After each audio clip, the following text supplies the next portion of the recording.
बात कर रहे हैं। आपने कुछ बहुत पावरफुल फिल्में की हैं, मात्र, शो, दमन, जिसमें महिला का किरदार बहुत पावरफुल था। लेकिन अगर हम एक एक्टर के तौर पे कितने मौके मिलते हैं आपको ऐसी फिल्में करने के, और आपको लगता है कि अब समय आया है कि और ऐसी फिल्में ऐसी थीम्स पर बननी चाहिए जहाँ नारी शक्ति दिखाई दे?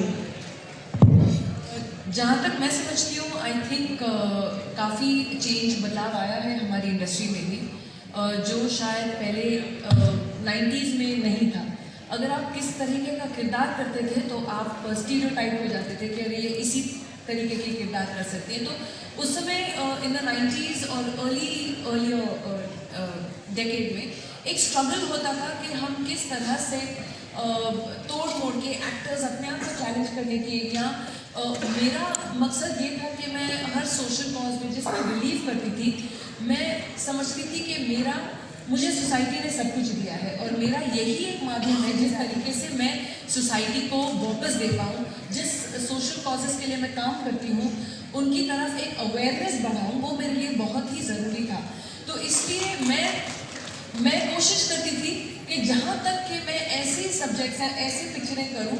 स्ट्रगल होता था, एक बहुत सारी कठिनाइयाँ आती थी, क्योंकि लोग बोलते थे अरे ये सोशल मैसेज वाली फिल्म बॉक्स ऑफिस में नहीं चलते हैं, लोग कौन जाएगा देखने के लिए, ये डिप्रेसिंग पिक्चरें हैं, ये आप ऐसे क्यों पिक्चरें करती हैं। तो वो एक आर्टिस्ट के लिए बहुत ही चैलेंजिंग होता था। लेकिन कहीं ना कहीं जहाँ के मात्र हुआ, दमन हुआ, दमन हमने 2000 में की और आज हम 2023 में हैं, and we are still discussing marital rape. And हम 23 साल पहले हमने फिल्म उस सब्जेक्ट पे बनाई जहाँ के एक अवेयरनेस भी नहीं थी कि मैरिटल रेप और डोमेस्टिक वायलेंस औरतों के ऊपर एक बहुत ही इम्पॉर्टेंट इशू है जो कि घरों में दब जाता है। उस टॉपिक के लिए भी एक्सेप्टेंस नहीं मिली होगी आपको?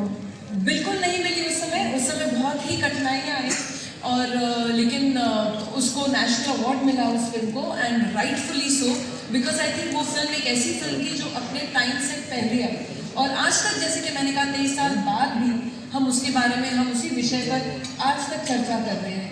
लेकिन मेरे हिसाब से आज की दुनिया में एक जो करेक्टनेस आनी चाहिए वो आ चुकी है, वो बदलाव आ चुका है।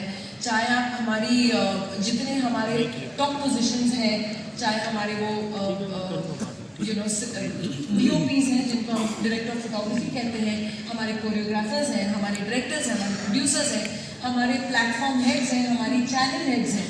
आज औरतें बहुत अच्छी तरह they kind of assembled in our industry. तो वो मौके जो हमें मिलने चाहिए वो ज़्यादा मिलते हैं, because I think if a woman being at the help of producing something, she understands those issues, वो सेंसिटिविटीज अंडरस्टैंड करती हैं, वो सेंसिबिलिटीज़ हैं उनमें। तो वो मौके आज ज़्यादा बढ़ गए हैं, जहाँ पे हमारी पे डिस्पैरिटी की भी बात होती है।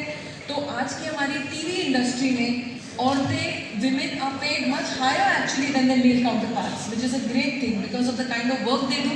एंड आई थिंक हमारी टीवी इंडस्ट्री में विमेन रूल, जहाँ के OTT प्लेटफॉर्म्स भी हुए, आप देखेंगे ज़्यादातर विमेन प्रोटैगनिस्ट हैं, विमेन के इश्यूज़ के बारे में हम डील करते हैं। तो that is also something which is a very pleasant change. जहाँ तक कि हमारी फिल्म इंडस्ट्री है, हाँ, we are going there slowly but surely, क्योंकि बिगिनिंग से शायद वो मेल डोमिनेटेड इंडस्ट्री रही है, लेकिन अब बदलाव ज़रूर आ रहा है। जैसे कि मैंने कहा, हमारी औरतें, we are broken the glass ceiling, हम हर मेल बैस्टियन के अंदर घुस गए। अगर हम हवाई जहाज़ भी उड़ा रहे हैं, जो हमारी फीमेल कैप्टन आज पूरे विश्व में, हिंदुस्तान में सबसे ज़्यादा संख्या है फीमेल पायलट्स की, जो बहुत ही एक अमेजिंग बात है। और आज तक हमको एक्चुअली विश्व में हमको डेवलपिंग कंट्री बोला जाता है किस